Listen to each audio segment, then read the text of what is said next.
আগামী প্রাইমারি ইন্টারভিউয়ের কিছু সম্ভাব্য প্রশ্নের সঠিক উত্তর এবং একটা গুরুত্বপূর্ণ ডেমো ক্লাস নিয়ে আজকের এই প্রাইমারি ইন্টারভিউ প্রস্তুতি ক্লাস।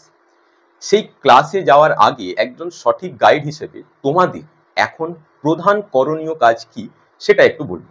ইতিহাস সাক্ষী আছে, প্রাথমিকে শিক্ষক হিসেবে যুক্ত হওয়ার আগে হবু শিক্ষকদের কিন্তু রাজপথে নামতে হয়েছে এবং এই সম্মিলিত ভাবে আসা কতটা জরুরি সেটা একটা বিষয় নিয়ে বুঝি। সামনেই ভোট, তো সবাই এক প্রকার নিশ্চিত যে ভোটের আগে নিয়োগের বিজ্ঞপ্তি আসবে এবং ভোটের আগে হয়তো নিয়োগও হবে। কিন্তু এই বিজ্ঞপ্তি আসা এটাই প্রধান লক্ষ্য আমার মনে হয় না তোমাদের সবার। তোমাদের প্রধান লক্ষ্য যেটা সেটা হচ্ছে সকলেই তোমরা যাতে চাকরি পাও, তোমরা এতদিন ধরে যে অপেক্ষায় আছো, যে স্বপ্ন দেখছো সেটা যাতে পূরণ হয়।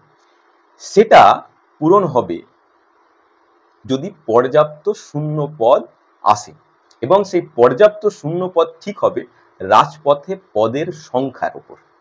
কাজেই তোমাদের কিন্তু এটা দায়িত্বের মধ্যে পড়ে সকলকে একত্রিত করা এবং সকলকে সঙ্গে নিয়ে চলা।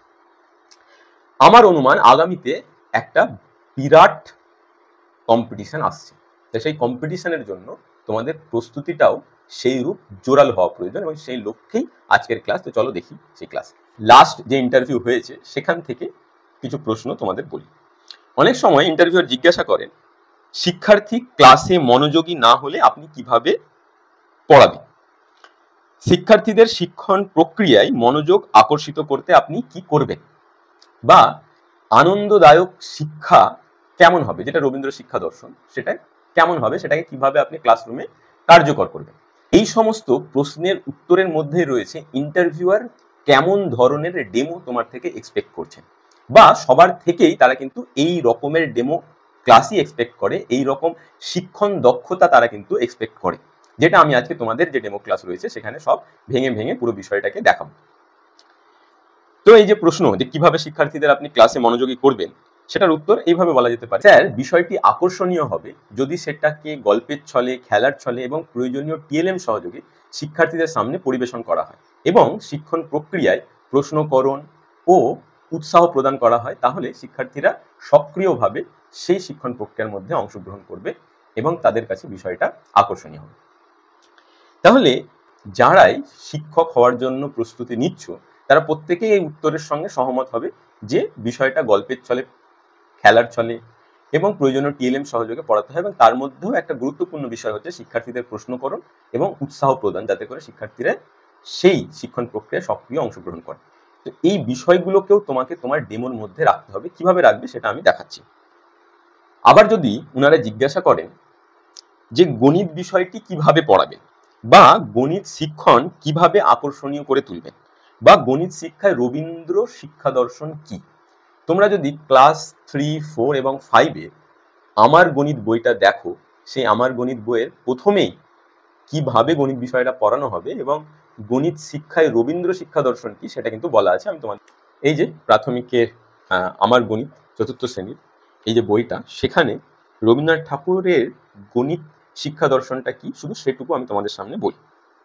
1913 সালে একটা চিঠিতে শিক্ষাগুরু রবীন্দ্রনাথ ঠাকুর তিনি এটি বলেছেন, অঙ্ক জিনিসটা কি এবং তার ভুল জিনিসটা যে কেবল নম্বর কাটার বিষয় নয়, সেটা যে যথার্থ ক্ষতির কারণ, এটা খেলার ছলে ছেলেদের শিখিয়ে দিলে সেটা ওদের মনে গেঁথে যায়। মানে তিনি বলতে চাইছেন যে গণিতে ভুল করলে যে শুধু পরীক্ষায় মার্কস কাটবে এটা নয়, গণিতের সঙ্গে আমাদের বাস্তব জীবনের একটা সম্পর্ক রয়েছে, তাই গণিত ভুল করলে আমাদের বাস্তব জীবনে বিভিন্ন সমস্যার মুখে পড়তে পারি।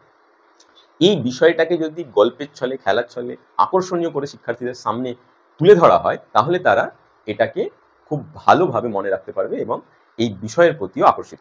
দেখো, প্রাথমিকের শিক্ষক হচ্ছে মানে তোমাকে সব বিষয় সম্পর্কে কিন্তু জানতে হবে। আমি অন্যান্য বিষয়গুলো আমি ভবিষ্যতে বলে দিব যে কিভাবে পড়াতে হবে, কি ওই বইটা থেকে তোমাকে কি কি বিষয় জানতে হবে, সে সমস্তগুলো আমি ভবিষ্যতে আগামীতে বলতে পারি। তো যে কোনো স্টুডেন্টকেই বা ক্যান্ডিডেটকে গণিত থেকে জিজ্ঞাসা করতে পারেন, তুমি বলছো স্যার গণিত বিষয়টি গল্পের ছলে, খেলার ছলে এবং গণিতের যে সমস্যাগুলো সেটা বাস্তব জীবনের সঙ্গে সমন্বয় ঘটিয়ে, মানে গণিতের বাস্তব প্রয়োগ তাদের যদি বুঝিয়ে দেওয়া হয়, তাহলে তারা সে বিষয়টার প্রতি আকর্ষিত হবে এবং সেটা তাদের মনেও থাকবে। আমাদের প্রাথমিকে যে আমার গণিত বইটা রয়েছে সেখানেও রবীন্দ্র শিক্ষাবিদ রবীন্দ্রনাথ ঠাকুরের যে গণিত দর্শন, গণিত শিক্ষা দর্শন, সেখানেও তিনি এই কথাটাই বলেছেন। তাহলে তুমি যে যথার্থ প্রশ্ন এবং তোমার বলা উত্তর, বা তুমি যদি এমন উত্তর নাও দাও, সেক্ষেত্রেও ইন্টারভিউয়াররা তোমাকে বলতে পারে যে এমন গল্পের ছলে আকর্ষণীয় করে কিভাবে বিদ্যালয়ে পড়াবেন আপনি একটা ডেমো আকারে দেখান, বা এর আগের বার যেমন লসাগু গসাগু কিভাবে বাস্তবের সঙ্গে, বাস্তব জীবনের সঙ্গে রিলেট করে তুমি পড়াবে সেটা দেখাও, এবং সেটা কিন্তু বেশ চ্যালেঞ্জিং ছিল। তো এমনটা তোমাদের ক্ষেত্রেও করতে পারে। তো এই রকম একটা টপিক আজকে আমি তোমাদের দেখাবো, এই লসাগুই কিভাবে গল্পের ছলে এবং ডেমোর মধ্যে যে বিষয়গুলো রাখা প্রয়োজন সে সবগুলোকেই সুন্দরভাবে আমি তোমাদের সামনে তুলে ধরবো। এমন নয়, বেশ কিছু প্রশ্ন এবং বিষয় ভিত্তিক বিভিন্ন ধরনের প্রশ্ন, তার উত্তর, প্রাথমিকে যে বিভিন্ন বইগুলো রয়েছে তাদের বিষয় ভিত্তিক বিভিন্ন টপিকের ডেমো এবং সেই ডেমো রিলেটেড যে কোশ্চেন্সগুলো হয় সে সমস্ত কিছুর উত্তর, এই সব নিয়েই একটা কিন্তু কমপ্লিট প্রাইমারি ইন্টারভিউয়ের কোর্স রয়েছে, যার কথা আমি এর আগে বলেছিলাম। মাত্র 475 টাকায় সেখানে 50টা তুমি এমন ক্লাস পাবে, এবং সেই ক্লাসের পাশাপাশি পিডিএফ স্টাডি মেটেরিয়ালও দেওয়া হবে সেই 475 টাকায়। এর পাশাপাশি এখন যারা অ্যাডমিশন নিচ্ছে তাদের সেই 50টা রেকর্ডেড ক্লাসের পাশাপাশি ইন্টারভিউয়ের আগে 2টো লাইভ ক্লাসও দেওয়া হবে। এবং এখন থেকে যদি তোমরা শুরু করো তাহলে আশা করি ইন্টারভিউয়ের আগে আগে তোমরা সুন্দরভাবে এবং সঠিকভাবে তৈরি হয়ে যেতে পারবে। এবং আজকে যে ডেমোর বিষয়টা বলছি আমি সেই কোর্স থেকেই তোমাদের সেই ডেমোটা দেখাচ্ছি, তোমরা বুঝতে পারবে যে সেই কোর্সে কি রয়েছে। সেখানে যেমন এক একটা ক্লাস 2 থেকে 2.5 ঘন্টার ক্লাস রয়েছে, তার একটা ছোট্ট অংশ আমি তোমাদের সামনে তুলে ধরছি। যেতে বলে তাহলে যেন আমি আর গিয়ে না থামি, শুরু করে দিই। তো আমি বোর্ড ওয়ার্ক মানে ওটা বললাম যে শুরু করছি। আচ্ছা আমার ছোট্ট বন্ধুরা, তোমরা কোন শ্রেণীতে পড়ো বলো তো? পঞ্চম, তাই তো? ক্লাস 5-এ পড়ো তোমরা। আজকে তারিখ কত বলো তো? এটা কোন মাস চলছে? নভেম্বর। নভেম্বর কততম মাস? হ্যাঁ, 11তম মাস। আজকে 28শে নভেম্বর, 28/11/2024। আজকে আমি তোমাদের একটা মজার গল্প শোনাবো। এই যে শুরু করছি, আজকে আমি তোমাদের মজার গল্প শোনাবো। আমাকে যদি ডিরেক্ট টপিকে চলে যেতে বলে তাহলে আমি এখান থেকে শুরু করব, বা আমি যদি বোর্ড ওয়ার্কের মধ্য দিয়েও করি তাহলেও এই তারিখের কথা বললাম দিয়ে এদিকে দেখো বিষয় লিখিনি, আমি ডিরেক্ট টপিকে চলে গেলে কি হবে সেইভাবে যাচ্ছি। আজকে আমি তোমাদের একটা মজার গল্প শোনাবো, তোমরা গল্প শুনবে?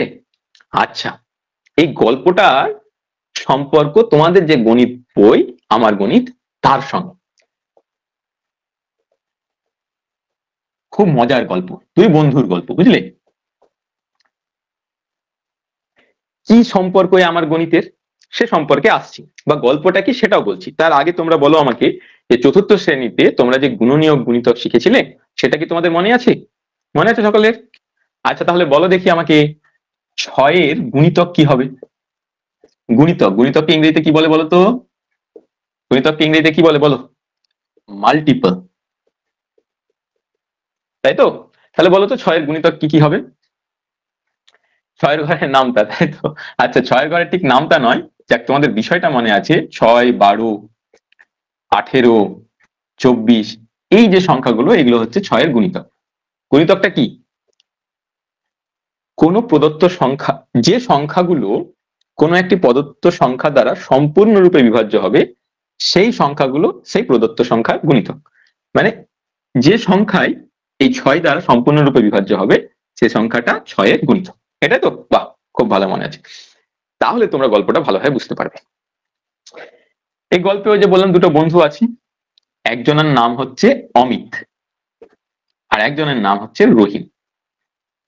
তারা খুব ভালো বন্ধু, ছোট থেকেই তারা একসঙ্গে খেলেছে, ঘুরেছে, একই স্কুলে পড়েছে।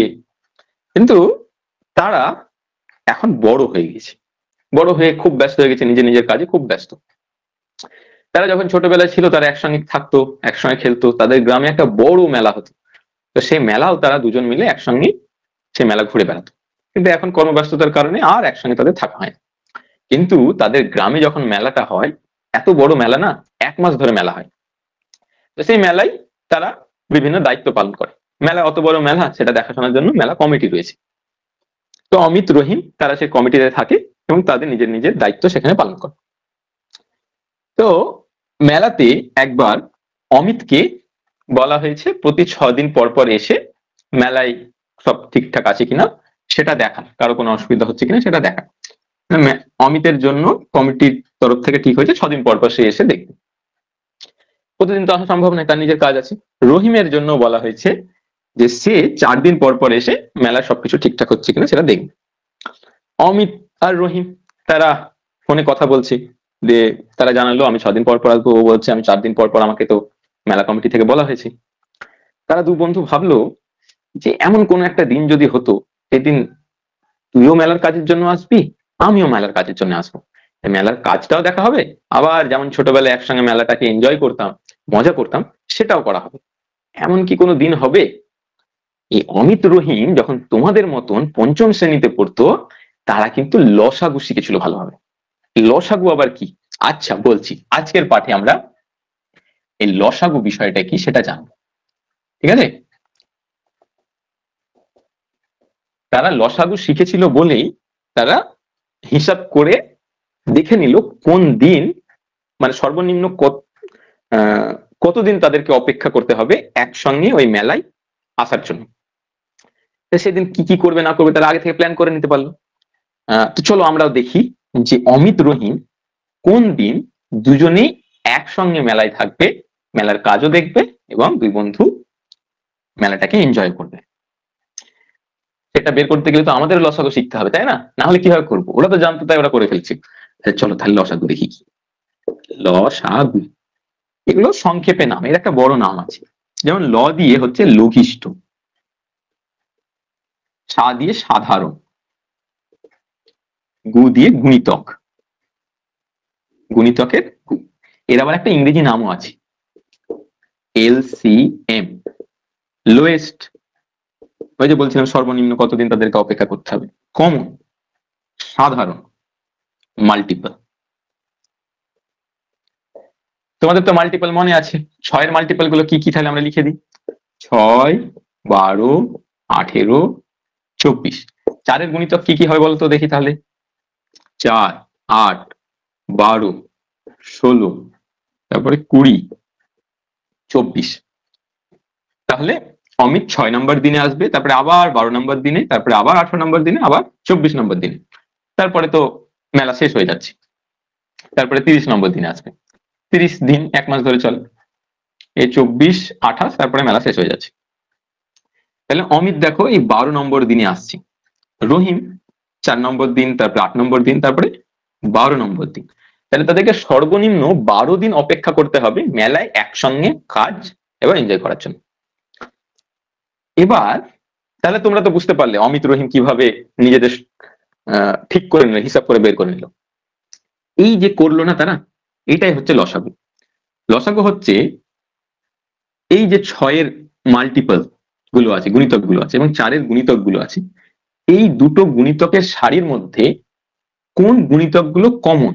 কমন মানে সাধারণ, 12 কমন, আর এদিকে আমরা দেখতে পাচ্ছি 24 কমন। কিন্তু লসাগুর শর্ত হচ্ছে সেটা হতে হবে সর্বনিম্ন, লঘিষ্ঠ, সবচেয়ে ছোট।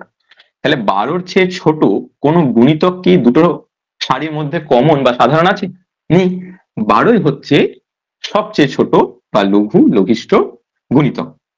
তাই 4 এবং 6-এর লসাগু হয়ে যাচ্ছে 12।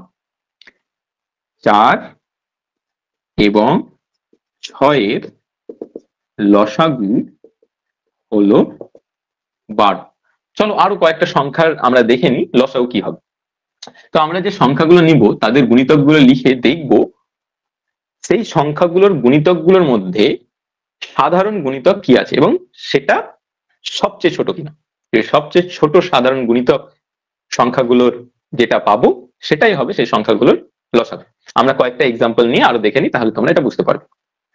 তাহলে তোমাদেরও যদি ভবিষ্যতে এমনই অমিত এবং রহিমের মতন কোনো গণিতের সমস্যার মধ্যে পড়ো, তাহলে লসাগু করে তোমরা সেই সমস্যার সমাধান করতে পারবে। পারবে তো তোমরা? আচ্ছা চলো আরো কয়েকটা এক্সাম্পল দেখে নিই। এইভাবে তুমি লসাগুটা পড়াচ্ছ। এরপরে আমি শেষ করিনি, তার কারণ আজকে ডেমো নিয়ে কয়েকটা কথা বলারও আছে আরো। তাহলে এখানে আমি কি করলাম, আমি বলছি যে স্যার, ম্যাম, আমি কি আপনাদের সেই শিক্ষার্থী হিসেবে কল্পনা করে ডেমোটা দেখাতে পারি?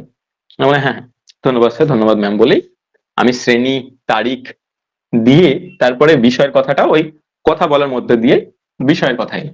তারপরে আজকের পার্ট এলাম না মানে গল্প, এখানে যে টেকনিকটা ইউজ করা হয়েছে এটা হচ্ছে স্টোরি টেলিং মেথড।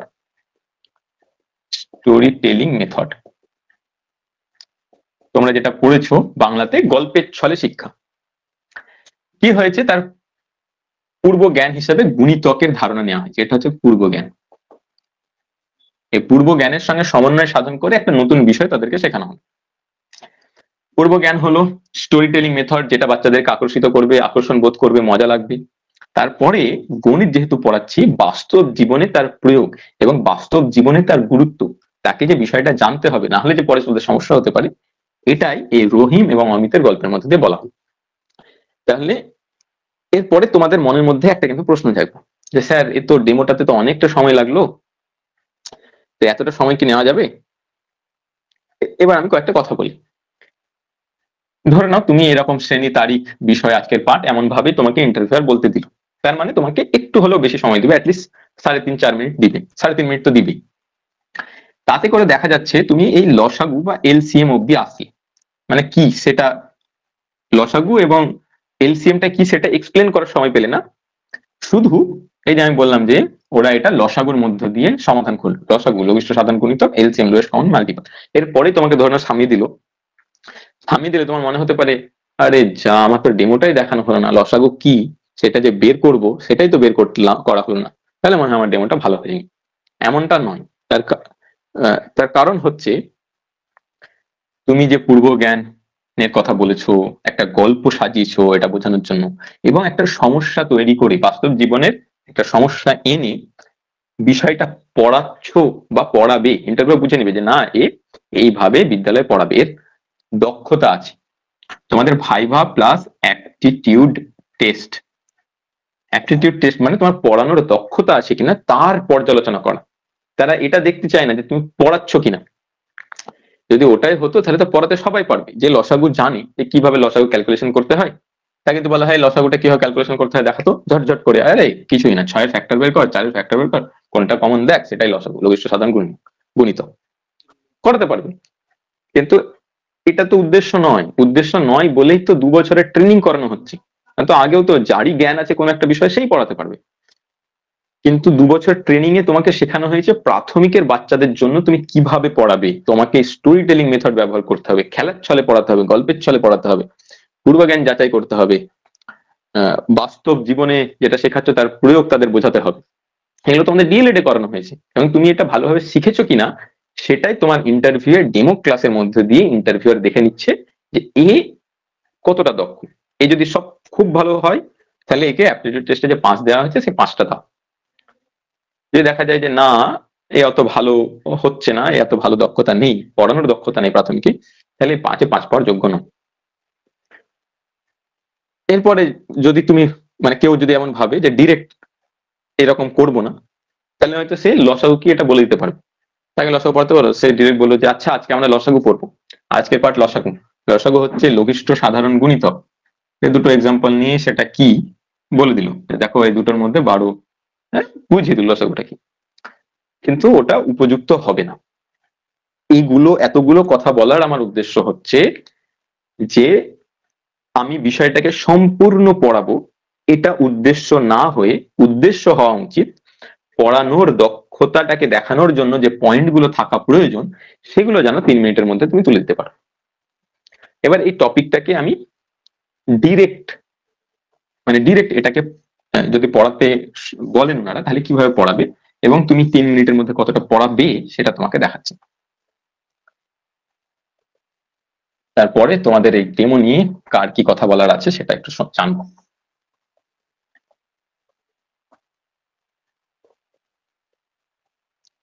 তুমি ইন্টারভিউয়ারকে বলছো যে স্যার আমি কি আপনাদের সেই শিক্ষার্থী হিসেবে কল্পনা করে ডেমোটা দেখাতে পারি? হ্যাঁ, শুরু করো। আচ্ছা আমার ছোট্ট বন্ধুরা, তোমরা কোন শ্রেণীতে পড়ো বলো তো? 5ম, তাই তো? ক্লাস 5-এ পড়ো। আজকে তারিখ কত বলো তো? ইন্টারভিউ আমাকে সঙ্গে সঙ্গে বললেন, আরে এগুলো বাদ দিয়ে আপনি ডিরেক্ট টপিকে যান। আচ্ছা আমার ছোট্ট বন্ধুরা, তোমাদের আজকে আমি একটা মজার গল্প শোনাবো। তোমাদের গল্প শুনতে তো খুব ভালো লাগে তাই না?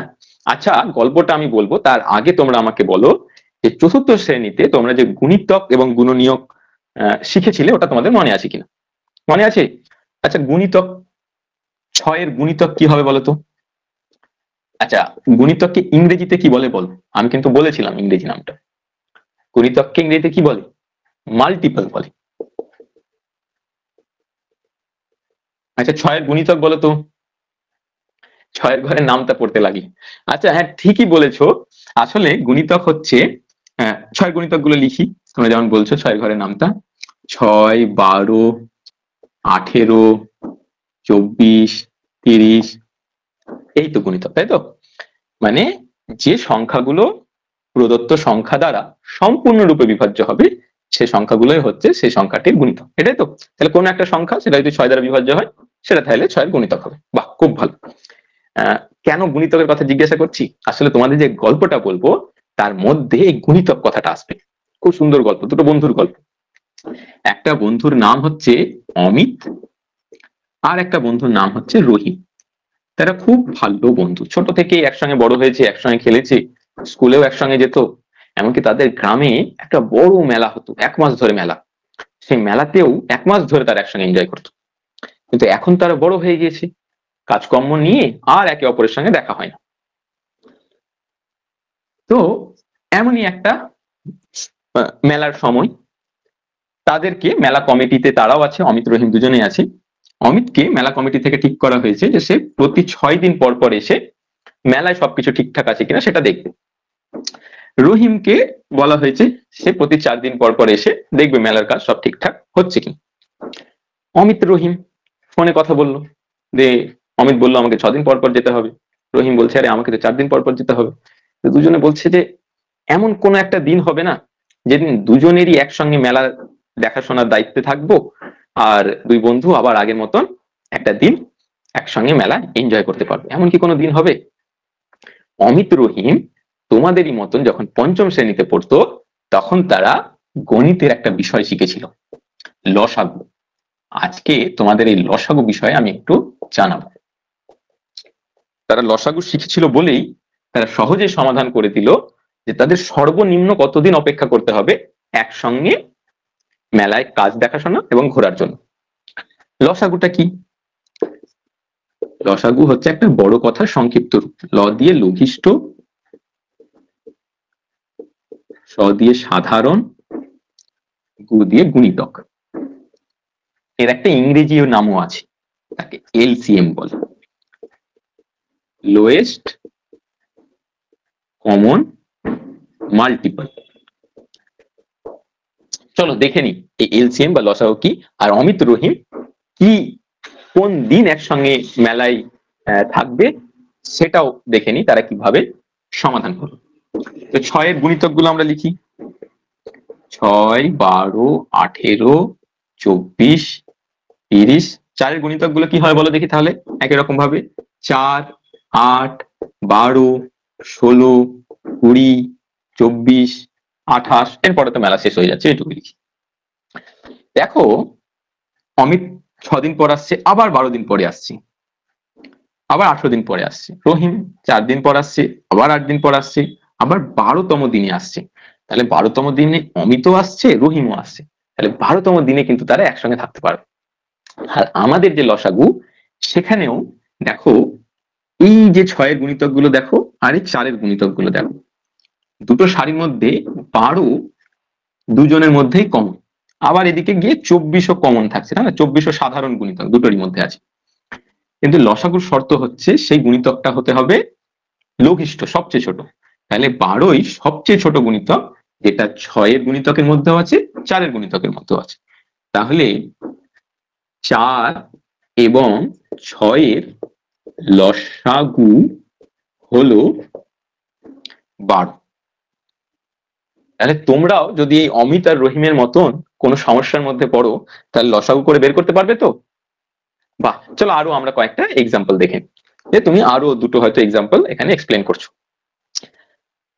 তো এখানে বিষয় হচ্ছে ওই যে বললাম যে পূর্ব জ্ঞানের সঙ্গে সমন্বয় সাধন। এখানে অন্য একটা বিষয়ের সঙ্গে সমন্বয় সাধন হয়েছে, এটা পয়েন্ট আছে ডেমো ক্লাসে। এখানে যেমন গুণিতক, তাহলে মাল্টিপল করে দিচ্ছি, লসাগু এলসিএম লোয়েস্ট কমন মাল্টিপল। তাহলে ইংরেজি নামটা জেনে নেব, তারপরে তো বললাম কি কি রাখতে হবে।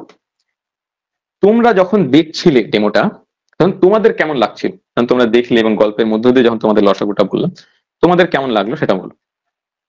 তোমরাও যখন তোমাদের ডেমো দেখাবে এবং ইয়ে করবে মানে রেকর্ড করে দেখবে তোমারটা লাগছে কি। স্যার আপনার ডেমোটা বরাবরই খুব ভালো লাগে স্যার, যে কটা ডেমো করা খুব অ্যাট্রাকটিভ স্যার, মানে যে কটা ডেমো আমি দেখি অত্যন্ত আকর্ষণীয় স্যার। তোমাদের ডেমো থেকে যেটা দেখালাম সেটা থেকে যদি কোনো প্রশ্ন থাকে মানে ডেমো দেখানো নিয়ে যদি কিছু এখনো কনফিউশন থাকে তো বল। স্যার স্যার বলছি কি স্যার, এই লসাগুটা যেমন আচ্ছা। করালেন স্যার, গসাগুটা কি আজকে করাবেন? হ্যাঁ করাবো, করে দেবো। সুস্মিতা বলেছে যে সন্ধ্যাবেলা হয় তাহলে বাচ্চাদের গুড ইভিনিং বলবো, বলতে পারো গুড ইভিনিং বলতে পারো, কিন্তু আমি যখন শুরু করেছিলাম গুড ইভিনিং বলিনি, মানে ডেমোর মধ্যে একটা পয়েন্টও আছে যে গ্রিটিংস কর। তো হ্যাঁ প্রথমে শুরু করতে পারো গুড ইভিনিং এভরিবডি, তোমাদেরকে আজকে আমি একটা মজার গল্প শোনাবো, তোমরা কেমন আছো না আছো এগুলোকে আমি একটু দেখলে অ্যাভয়েড করলাম, তার কারণ আমার লক্ষ্য হচ্ছে যে আমি যাতে গল্পটাতে যেতে পারি, আমার একটু গল্প আছে কিছু বিষয় তাদের জানানো আছে, তাই আমি একটু কাটছাট করেছি কথা বলার মধ্যে। তোমরা চাইলে আমি যে গল্পের মধ্যে হয়তো কিছু কথা এক্সট্রাও বলে থাকতে পারি, তোমরা যখন আবার ডেমোটাকে তৈরি করছো এটাকে আরো একটু যদি তোমার মনে হয় যে না এটাকে আরো একটু মডিফাই করে আরো সুন্দর করা যেতে পারে তাহলে করতে পারো। হ্যাঁ গুড ইভিনিং সন্ধ্যের সময়। হ্যাঁ স্যার বলছিলাম আপনি যে পূর্বজ্ঞানের ধারণা দিলেন ওখানে যদি আপনি যে 30 বা 28 লিখে শেষ করে দিলেন, গুণিতক তো স্যার শেষ হয় না। আমি পূর্বজ্ঞানের ধারণার সঙ্গে এটাও তো বলতে পারি, আচ্ছা তাহলে 6 গুণিতক তো এখানে শেষ হয় না, কিন্তু মেলা যেহেতু 30 তারিখের মধ্যে শেষ হচ্ছে আমরা এরপর আর লিখছি না, দিয়ে ওইভাবে পূর্বজ্ঞানের ধারণাটা একটু ওখানে দিয়ে দিলাম যে গুণিতকের শেষ অসংখ্য হয়। দেখো এখানে আমি যখন এই গুণিতকের কথা বলছিলাম তখন আমার মেলার কথা আসেনি, আর এখানে একটা আমি কথা বলেছিলাম তুমি হয়তো শোনোনি, আমি বলেছিলাম যে সংখ্যাটাই 6 দ্বারা বিভাজ্য হবে সেটাই হচ্ছে 6 গুণিতক। এবার পূর্ব জ্ঞান তো আমি অত ডিটেলসে বলতে পারবো না, আমার তো মনে এটাও হচ্ছে যে গুণিতকের কথা আমি এত যে বলেছিলাম অতটা এক্সপ্লেন না করলেও চলবে, আমি গুণিতক যেন একটু বেশি এক্সপ্লেন করেছি যে এই ওই গুণিতক কাকে বলে। তুমি চাইলে এখানে পূর্ব জ্ঞানের এইখানটাই আর একটু কাটছাট করতে পারো। স্যার এখানে আমি কি তককে তককে গুণ বলতে পারি গুণিতক মানে, যে তককে তককে গুণ 6 কে 6 7 নাম্বার এরকম কিছু একটা কি লাইন দিতে পারি আমি? আমি তো নিজেই বুঝতে পারলাম না তোমার কথা, তো আমি কি বলবো তককে তককে গুণটা আমি নিজেই বুঝতে পারলাম না, আর বলো একটু বুঝিয়ে আমাকে। মানে এই যে 6 এর যে নামটা ধরুন 6 কে 6 6 দুগুণে 12, এই যে 6 এর গুণিতক যে এটা তককে তককে গুণ মানে গুণ হয়ে যাচ্ছে আর কি, 6 কে 6 6 দুগুণে 12 মানে 6 এর গুণিতক হলো 6 12 6 3 18 6 গুণ 4 মানে 20 এই যে ব্যাপার। গুণের কথা বলছো, ধারাবাহিক গুণ নয়, ধরো না 6 এরকম আছে 30 36, তারপরে কি বলবো 72 যা হোক দেন না একটা 72, এইরকম ধরে নাও লিখছি র্যান্ডাম আরো। হ্যাঁ 84, ঠিক আছে। তো ওই যে র্যান্ডাম হতে হবে এর কোনো মানে নেই, মানে পরপর হতে হবে, আমাকে যদি বলে যে এইগুলো কি 6 এর গুণিতক আমি বললাম হ্যাঁ এগুলো 6 এর গুণিতক, মানে এমন নয় যে 30 36 42 পরপর হলেই সেটা গুণিতক হবে আর পরপর না হলে সেটা গুণিতক হবে না, এমনটা নয়। আসলে যে সংখ্যাগুলোই 6 দ্বারা বিভাজ্য সেগুলোই হচ্ছে 6 গুণিতক, ব্যাস এটা, এর বাইরে আর কিছুই নাই গুণিতকে। আমি এগুলো বলেছি তোমাদের ক্লাসে, পুরোনো ক্লাস দেখবে একবার।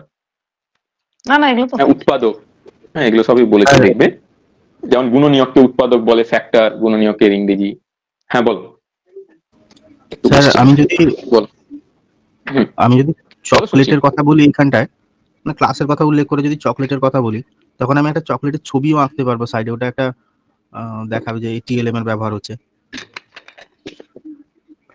দেখো সে তুমি করতে পারো, আমি এটাকে আরো একভাবে দেখাবো যেখানে ছবি থাকবে, এই লসাগুটাই আরো একভাবে দেখাবো যেখানে ছবি থাকবে, অনেকে ওইটা প্রিফার করে তো আমি ওটাও দেখাবো।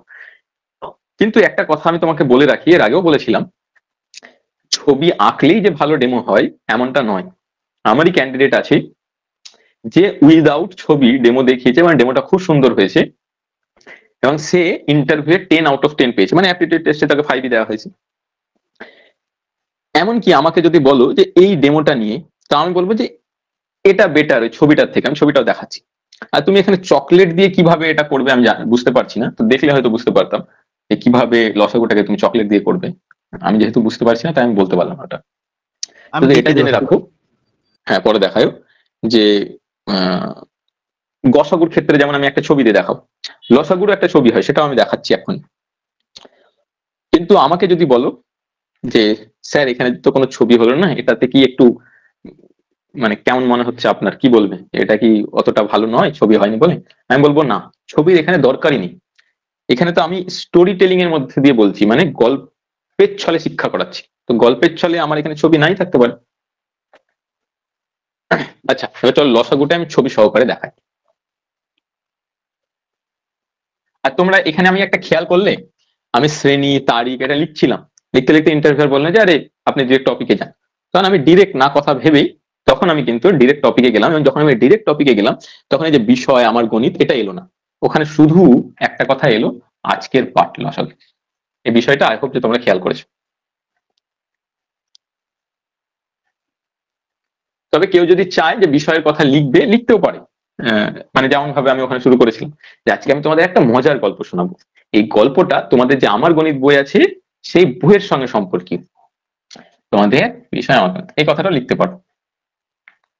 কিন্তু না লিখলেও খুব একটা দোষের কিছু হবে না, যেহেতু আমি বুঝতে পারছি যে ইন্টারভিউয়ার আমাকে ডিরেক্ট টপিকে চলে যেতে বলছেন, মানে আমার হাতে খুব একটা বেশি সময় হয়তো পাবো না, সেই কারণে আমি একটু ওই দু চারটে এক্সট্রা কথা সেগুলোকে বাদ দিয়ে। আচ্ছা আমার ছোট্ট বন্ধুরা, তোমাদেরকে আজকে আমি একটা মজার গল্প শোনাবো। এই গল্প কিন্তু তোমরা আগেও শুনেছো, কিন্তু আজকে এই গল্পের মধ্যে একটা নতুনত্ব আছে। আচ্ছা, সকলের মধ্যে এবার উৎসুকতা বেড়ে গেছে, কি গল্প জানার খুব ইচ্ছে হচ্ছে, তাই না? আচ্ছা আচ্ছা, আমি বলছি।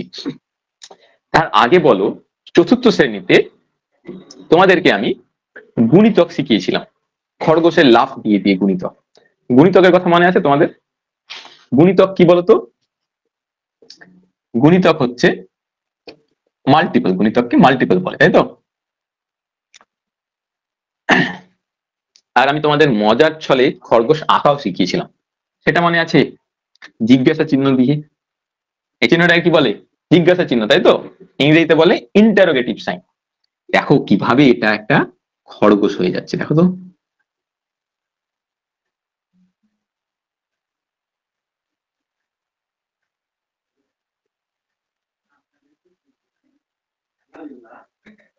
আজকের খরগোশটাও কিন্তু এর আগের দিনের মতনই লাফাবে। এ প্রতি 6 ঘর পর পর লাফাচ্ছে। প্রথম লাফ মারলো 6তম ঘরে, তারপরে আবার 6 ঘর পেরিয়ে 1 2 3 4 5 6 7 8 9 10 11 12, এবার 6 ঘর পর পর লাফাচ্ছে। 12 লাফালো, এরপরে কত ঘরে লাফাবে বলতো? 18। মনে পড়ছে? এই যে 6 12 18 এগুলো কার গুণিতক বলতো দেখি তোমরা? ঠিক, এগুলো 6-এর গুণিতক। যাক, তাহলে তোমাদের মনে আছে 6-এর গুণিতকের কথা। তোমাদের আমি প্রথমে বললাম না গল্প শোনাবো, আর আজকের এই গল্পটা তোমাদের যে বিষয় আমার গণিত, সে আমার গণিতেরই একটা টপিক আছে তার সঙ্গে সম্পর্কীয়, সেটাও আজকে তোমরা শিখবে। খুব মজাদার কিন্তু। তোমরা তো ওই কচ্ছপ আর খরগোশের গল্প শুনেছো, কচ্ছপের সঙ্গে খরগোশের রেস, এর পর্যন্ত কি হচ্ছে? কচ্ছপ জিতে যাচ্ছে। আজকে সেই গল্পটা একটু নতুন করে শিখবো, একটা মজার বিষয় জানবো আজকে। এই কচ্ছপ সে 4 ঘর পর পর লাফ মারে, 1 2 3 4, সে লাফ দেয় 4 নম্বর ঘরে, তারপরে লাফ দেয় 8 নম্বর ঘরে। দেখো, এই 2 বার লাফ দিয়ে 12 নম্বর ঘরে চলে যাচ্ছে, আর এই 2 বারে 8 নম্বর ঘরে যাচ্ছে। তারপরে আবার লাফ দেয়, এরপরে কত নম্বর ঘরে গিয়ে লাফ মারবে বলো? 4 8, তারপরে 12, তারপরে 16, তারপরে 20। আচ্ছা, এই যে 4 8 12 16 20 এই সংখ্যাগুলো কোন সংখ্যার গুণিতক বলো তো দেখি? বলো। 4-এর গুণিতক, তাই তো? 4 ঘর পর পর লাফ মারছি। ওই নামটা পড়ানোর সময় তোমাদেরকে এইভাবে বলেছিলাম, মনে পড়ছে? খুব ভালো। এবার তোমরা আমাকে বলো যে কততম ঘরে খরগোশ এবং কচ্ছপ দুজনে লাফ মারে? দেখো, 4 নম্বর ঘরে খরগোশ লাফাচ্ছে, খরগোশ গিয়ে পড়ছে, 8 নম্বর ঘরে যাচ্ছে, কিন্তু এই সমস্ত ঘরে কি খরগোশ দাঁড়াচ্ছে? এই ঘরগুলো থেকে কচ্ছপ গিয়ে দাঁড়াচ্ছে, খরগোশ দাঁড়াচ্ছে না। খরগোশ 12 নম্বর ঘরে দাঁড়াচ্ছে, কচ্ছপও কিন্তু 12 নম্বর ঘরে দাঁড়াচ্ছে। তো আমি বললাম আজকের গল্পটা একটু অন্যরকম হবে। তো আমাদের এই গল্পের খরগোশ এই 12 নম্বর ঘরে থাকা একটা গাছের নিচে বসে রেস্ট নিচ্ছে। ও দেখছে আরে বাবা, কচ্ছপ তো কত দূরে, সেই 4-এ 8-এ পড়ে আছে, আমার 12 অব্দি আস্তে আস্তে অনেক সময় থাকবে। তো কচ্ছপ কি করছে? কচ্ছপ কিন্তু থেমে নেয়, ও লাফ চালিয়ে যাচ্ছে। দিয়ে তাহলে এই যে 12 নম্বর ঘর, যেখানে গাছ আছে এবং গাছের নিচে খরগোশ বসে আছে, এখানে গিয়ে কিন্তু কচ্ছপ খরগোশকে দেখতে পাবে। আর আমি বললাম আজকে তোমাদের গল্পে গণিতের একটা মজার বিষয় আছে, সেটা হচ্ছে লসাগু। আজকের পাঠ লসাগু। এই যে গল্পে দেখা গেল 12 নম্বর ঘরে গিয়ে দুজনেরই দেখা হচ্ছে, এটা আমরা এত কিছু ছবি না করেও বলতে পারতাম যদি শুধু লসাগুটা জানতাম এবং আমাকে যদি বলতো যে আমার গল্পের খরগোশ 6 ঘর পরপর লাফাচ্ছে আর কচ্ছপ 4 ঘর পরপর লাফাচ্ছে, তাহলে বলো তো দেখি কোন ঘরে তারা দুজনেই লাফাবে, কততম ঘরে তারা সর্বনিম্ন কততম ঘরে তাদের দুজনের দেখা হওয়ার সম্ভাবনা রয়েছে। আমরা লসাগু জানলে সেটাকে সহজেই করে দিতে পারতাম। লসাগুটা কি? লসাগু আসলে একটা বড় নামের সংক্ষিপ্ত রূপ। লঘিষ্ঠ সাধারণ গুণিতক, এর ইংরেজি নামও আছে একটা, এলসিএম, লোয়েস্ট কমন মাল্টিপল। বিষয়টা কি আমাদের এই গল্পের মধ্যে? List common multiple. আচ্ছা, ওখানে আমি তাই মনে হয় বলেছি না, লিস্ট কমন মাল্টিপল, ঠিক, লিস্ট কমন মাল্টিপল। হ্যাঁ, একটু তোমরা অন্যরাও দেখে নিবে। হ্যাঁ, তো দেখো এই গল্পের মধ্যেই এই যে লসাগু কথাটা বলছি, এলসিএম কথাটা বলছি, লিস্ট কমন মাল্টিপল, সেটা আছে। এগুলো 6-এর গুণিতক, এগুলো 4-এর গুণিতক। দুটো গুণিতকের সারির মধ্যে দেখো কমন কি আছে, সাধারণ কি আছে। এই যে 12, এটা হচ্ছে সাধারণ, তাই না? মানে দুটোর মধ্যেই আছে। এরপরে যদি আমরা আরো গুণিতক দেখি তাহলে দেখো 2400 এমন একটা গুণিতক যেটা 6-এরও আছে 4-এরও আছে। কিন্তু আমার এই লসাগুতে বলছে আমাকে সেই সাধারণ গুণিতকটা দেখতে হবে যেটা দুজনের মধ্যে সবচেয়ে ছোট, লিস্ট, লঘিষ্ঠ সবচেয়ে। আমাদের এই 6 আর 4-এর মধ্যে দেখো তো কোনটা সবচেয়ে ছোট? 12 হচ্ছে সবচেয়ে ছোট সাধারণ গুণিতক, যা 6-এরও আছে 4-এরও আছে। তাহলে 6 এবং 4-এর লসাগু হলো 12। তোমরা বুঝতে পারলে যে লসাগু এই যে বিষয়টা কেমন ভাবে এই গল্পের মধ্যে আছে, এবং তোমরা জেনে থাকলে কেমন করে এত কিছু না জেনেই বা এত কিছু ছবি না করে আমরা সহজেই বলতে পারতাম। আরো চলো কয়েকটা উদাহরণ দিয়ে বিষয়টা বুঝে নিই। তো এটা হচ্ছে ছবি সহযোগে তোমাদের লসাগু। কিন্তু আমাকে যদি বলো, আমি বলবো তোমাদের যদি দেখাতে হয় আগেরটা দেখাবে করছি, তাহলে তোমরা বুঝে নিয়েছো কিভাবে ডেমো দেখাতে হয় না হয়। এটা একটু খেয়াল রেখো। হ্যাঁ, LEST, লিস্ট। আর একবার বলে দিলাম, LEST, লিস্ট। এবার আমরা গসাগুতে যাই। আরো ইন্টারেস্টিং ডেমো এবং সেই ডেমোগুলোকে কিভাবে বিভিন্ন ভাবে তুমি তুলে ধরতে পারো, যেমন খেলার ছলে কিভাবে তুমি গণিত পড়াবে বা অন্যান্য আর যে বিষয়গুলো রয়েছে সেগুলোকে কিভাবে আকর্ষণীয় ভাবে তুলে ধরবে, এমন ডেমো ক্লাস নিয়ে আমরা আসবো। আজকে এই ডেমো থেকে জিজ্ঞাসা করতে পারে এমন কিছু প্রশ্ন, তার উত্তর দেখে নিই, বা ইরেসপেক্টিভ অফ দ্য ব্যাকগ্রাউন্ড, মানে তুমি যে ব্যাকগ্রাউন্ডেরই হও না কেন, তোমার যে বিষয়ে গ্র্যাজুয়েশন থাকুক না কেন, ইন্টারভিউয়ে গণিত থেকে এমন ধরনের প্রশ্ন তোমাকে কিন্তু করতে পারে। সেগুলো একটু দেখি। যেমন গুণনীয়ক। গুণনীয়ক কি? গুণনীয়ককে বলা হয় ফ্যাক্টর। গুণনীয়ককে বলা হয় ফ্যাক্টর। তাহলে কোনো সংখ্যা, যে যে সংখ্যা দ্বারা সম্পূর্ণ বিভাজ্য হয় সেই সব সংখ্যাকে সেই সংখ্যাটির গুণনীয়ক বলে। তাহলে কোন সংখ্যার গুণনীয়ক হলো যে সংখ্যা দ্বারা ওই সংখ্যাকে ভাগ করলে কোনো ভাগশেষ থাকে না, এমন ভাবে বললেও হবে। বা একটি সংখ্যার গুণনীয়ক হলো সেই সংখ্যা যে সংখ্যাটি দ্বারা সেটা সম্পূর্ণরূপে বিভাজ্য হবে। যেমন 20 এই সংখ্যাটির যদি গুণনীয়ক বের করতে বলে তাহলে কি হবে? 1 যেমন 1 দ্বারা বিভাজ্য, 2, 4, 5 এবং 20 নিচে। তাহলে এগুলো হলো 20 এই সংখ্যার গুণনীয়ক। এবার দেখি গুণিতক কি, গুণিতক বা মাল্টিপল।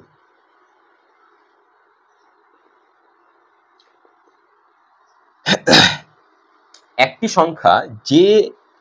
সংখ্যা যে কোনো পূর্ণ সংখ্যা দিয়ে গুণ করলে যে সংখ্যাগুলি পাওয়া যায় সেগুলিকে সেই সংখ্যার গুণিতক বলে।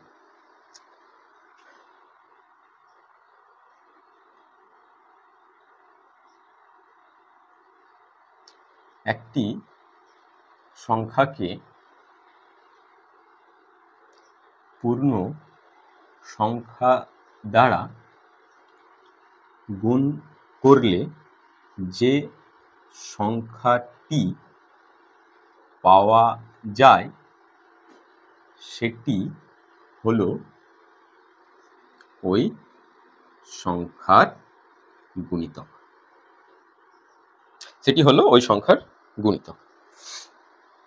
বা যে সংখ্যাগুলো কোনো একটা প্রদত্ত সংখ্যা দ্বারা সম্পূর্ণভাবে বিভাজ্য হবে সেই সংখ্যাগুলি সেই প্রদত্ত সংখ্যার গুণিতক, এভাবে বললেও হবে। যেমন 5-এর গুণিতকগুলো হলো 5, 10, 15 ... এবার এই যে লসাগু এবং গসাগু থেকে কিছু ইন্টারেস্টিং কোশ্চেন হয় এবং আমরা এর আগে গণিত থেকে এইরকম ধরনের কিছু ট্রিকি কোশ্চেন ইন্টারভিউ জিজ্ঞাসা করতে দেখেছি। যেমন তোমাকে বলে দিল যে দুটো সংখ্যার গুণফল হচ্ছে, যেমন তোমাকে বলতে পারে যে দুটো সংখ্যার গুণফল 30, তাহলে তাদের লসাগু এবং গসাগুর গুণফল কত হবে? না জানা থাকলে কিন্তু কনফিউজ হয়ে যাবে। দুটো সংখ্যার গুণফল ইকুয়াল টু সংখ্যা দুটোর লসাগু এবং গসাগুর গুণফল। বা তোমাকে এমন ভাবেও বলতে পারে যে দুটো সংখ্যার লসাগু এবং গসাগুর গুণফল 30, তাহলে সংখ্যা দুটির গুণফল কত? তাহলে সেই সংখ্যা দুটোরও গুণফল হচ্ছে 30। আবার ধরে নাও তোমাকে বলছেন যে দুটি সংখ্যার গুণফল হচ্ছে 180 এবং তাদের লসাগু 60, তাহলে সেই সংখ্যা দুটির গসাগু কত? তাহলে তুমি কিভাবে করবে? সংখ্যা দুটির লসাগু ইকুয়াল টু সংখ্যা দুটির গুণফল ভাগ গসাগু। তাহলে সংখ্যা দুটির লসাগু আমরা পাবো সংখ্যা দুটির গুণফলকে যদি আমরা গসাগু দিয়ে ভাগ করি। আবার উল্টোটা, যদি সংখ্যা দুটোর গুণফল এবং গসাগু বলে দেওয়া থাকে তাহলে আমরা গুণফলকে যদি লসাগু দিয়ে ভাগ করি তাহলে কিন্তু আমরা গসাগু পেয়ে যাবো। যেমন এক্ষেত্রে আমার লসাগু 60 বলে দিয়েছে এবং গুণফল বলা আছে 180, তাহলে আমার গসাগু হচ্ছে 3। তাহলে এই সমস্ত বিষয়গুলো জানা থাকলে এই রকম যদি ট্রিকি কোশ্চেন করে সেক্ষেত্রে উত্তর করা যায়। আবার এর সঙ্গে যেহেতু লসাগু গসাগু তুমি জানছো, তো সেক্ষেত্রে তোমাকে ভগ্নাংশের লসাগু গসাগু কিভাবে করবে সেটাও জানা দরকার। যদি একাধিক ভগ্নাংশের লসাগু বলা হয়, যদি একাধিক ভগ্নাংশের লসাগু বলে, তো সেক্ষেত্রে লবগুলোর লসাগু করতে হবে। মানে ভগ্নাংশের লসাগু যদি করতে বলা হয় সেক্ষেত্রে লবগুলোর লসাগু এবং হরগুলোর গসাগু। লবগুলোর লসাগু ভাগ ওপরে লব আর নিচে হরগুলির গসাগু হবে। একই রকম ভাবে ভগ্নাংশে যদি গসাগু বলে তাহলে লবগুলোর গসাগু এবং হরগুলোর লসাগু করতে হবে। এই হচ্ছে কিছু বিষয় যেটা এই ডেমো থেকে তোমার জানা প্রয়োজন। তো এই রকমই বিভিন্ন রকমের প্রশ্ন ডেমো, বিভিন্ন রকমের ডেমো, বিভিন্ন বিষয় থেকে, বিভিন্ন টপিক থেকে, এবং সেই ডেমো থেকে জিজ্ঞাসা করতে পারে এমন ডেমো রিলেটেড বিভিন্ন প্রশ্ন কিন্তু আমাদের যে কোর্স সেখানে ডিটেইলে করে দেওয়া আছে। তো তোমরা যদি ইচ্ছুক হও তাহলে এই নাম্বারে যোগাযোগ করতে পারো।